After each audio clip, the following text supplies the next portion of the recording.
Le planning de la journée, on va visiter plusieurs exploitations agricoles qui donc produisent localement et qui ont décidé de transformer leurs produits pour les vendre également sur place. Ici, moi je produis des céréales, mais que je ne vends pas en direct. Je produis des pommes de terre et des oignons. Moi, quand je me suis installée, au départ, j'ai vendu comme mes parents, donc en vente à la coopérative.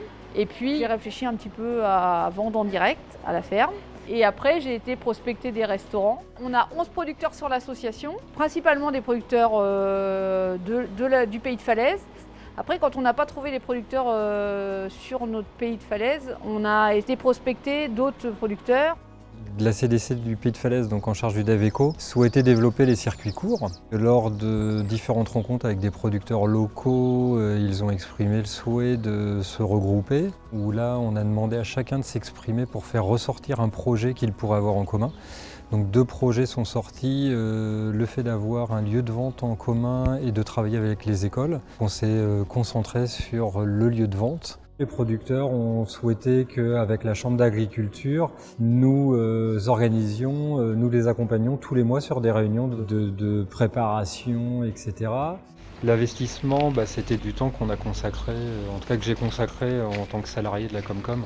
Et la seule subvention au jour d'aujourd'hui versée à l'association, c'est 1 500 € pour pouvoir déclencher une subvention leader pour pouvoir financer la première vitrine réfrigérée. On a maintenant une dizaine de producteurs qui font partie de l'association, qui font vivre l'association et qui continuent de la développer.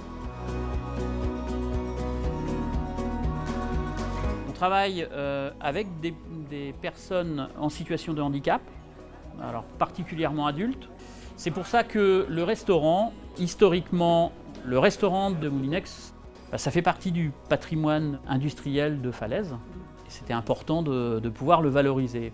Et dans la mesure du possible, on travaille avec des produits locaux et des produits frais. On essaye de travailler avec des produits et puis de faire travailler aussi les artisans ou les commerçants qu'il y a au plus près.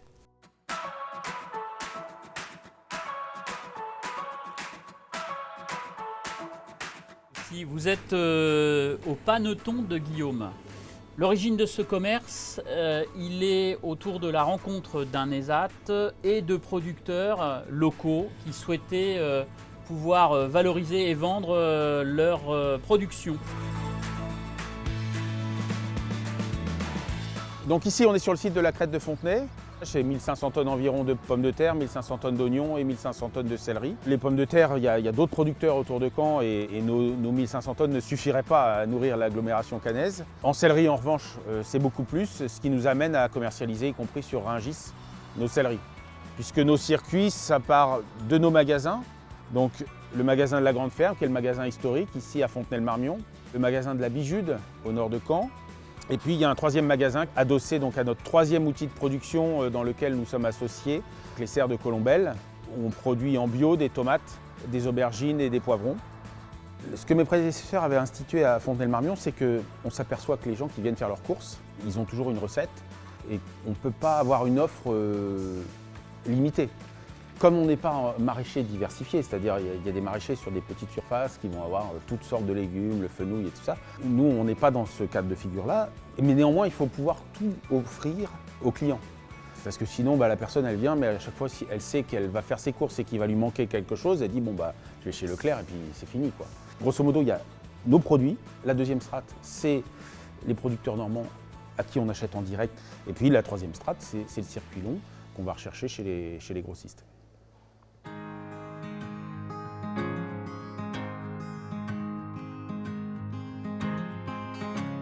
On s'est installé en 2009, c'est sur une exploitation donc céréalière familiale. En 2011, donc très peu de temps après notre installation, on s'est fait exproprier du côté de Saulier en fait, donc on a perdu une 30aine d'hectares. L'idée était de transformer ce qu'on sait faire en fait.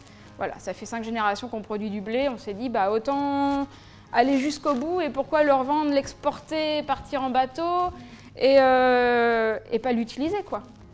Donc 2011, on a pris l'initiative d'acheter un tout petit moulin. Et 2015, donc Thibaut s'est mis à faire du pain, de la brioche, suite à de la demande de clients en fait sur notre point de vente qui nous disaient c'est bien votre farine mais bon voilà, ce serait bien d'avoir un peu plus.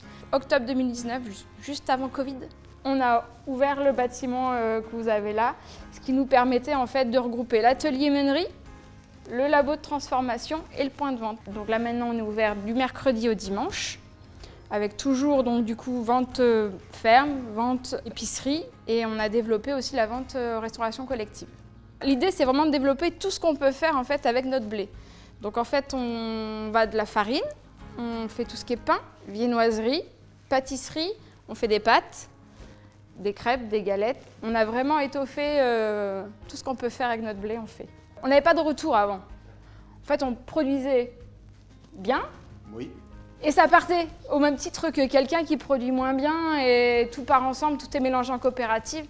Et voilà, les retours clients, enfin, il n'y a rien pour avancer, c'est que du bonheur. Donc on fait des heures, on fait tous des heures, mais c'est vrai que du coup, il y a des retours et ça, c'est plaisant.